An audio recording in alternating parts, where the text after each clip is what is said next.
सुबह के 5 बजे थे। गली अभी भी सो रही थी, लेकिन अनाया नहीं। उसने चुपचाप चूल्हे के पास बैठकर आटा गूंथना शुरू किया। उंगलियां ठंडी थी, पर आदत हो चुकी थी। आटा, सब्जी, मसाले सब नुपे तुले। गलती की गुंजाइश नहीं थी, क्योंकि गलती का मतलब था नुकसान। अनाया की उम्र सिर्फ 19 साल थी। पढ़ाई अधूरी, जेब खाली और सपने बहुत भारी। उसके पिता 3 साल पहले बीमार पड़े थे। इलाज चला, पैसा गया और एक दिन अस्पताल की सफेद चादर ने सब कुछ खत्म कर दिया। माँ घरों में काम करने लगी। अनाया ने कॉलेज छोड़ दिया। पहले पहले उसने बहुत रोया। फिर एक दिन रोते हुए ही उसने सोचा, रोने से पेट नहीं भरता। पहले दिन जब वह मोमोज का एक छोटा ठेला लेकर निकली, तो हाथ कांप रहे थे। सड़क किनारे जगह मिली, ना बहुत अच्छी ना बहुत खराब। मोमो गरम मोमो। आवाज निकाली, लेकिन आवाज खुद ही डर गई। लोग गुजरते रहे, कुछ ने देखा, कुछ ने अनदेखा किया। एक आदमी रुका और बोला, लड़की होकर ये सब? अनाया ने कुछ नहीं कहा। वह बस अपने ठेले के पास खड़ी रही। एक दिन सिर्फ 120 रुपए कमाए। खर्च हुआ था 150 का। घर लौटी तो माँ ने पूछा, कैसा रहा? अनाया मुस्कुरा दी, कल बेहतर होगा। दिन बीतते गए।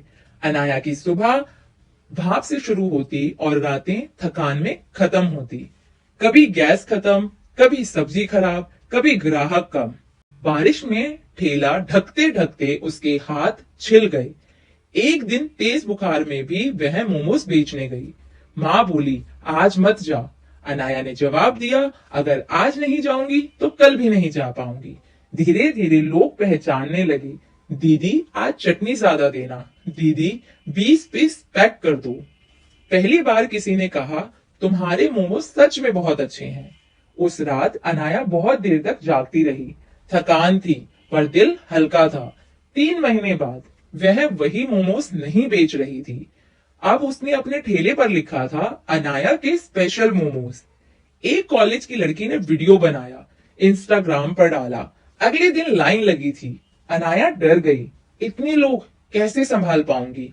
उसने लंबी गहरी सांस ली और काम में लग गई।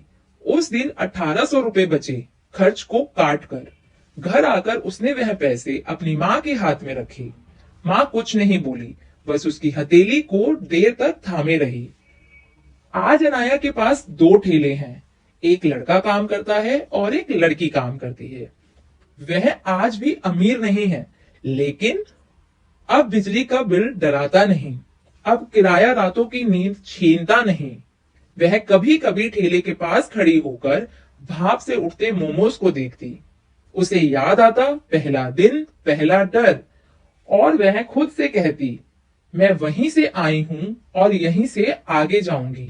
यह कहानी असाधारण बनने की नहीं है, यह कहानी टिके रहने की है, क्योंकि हर चीज मंच पर नहीं मिलती।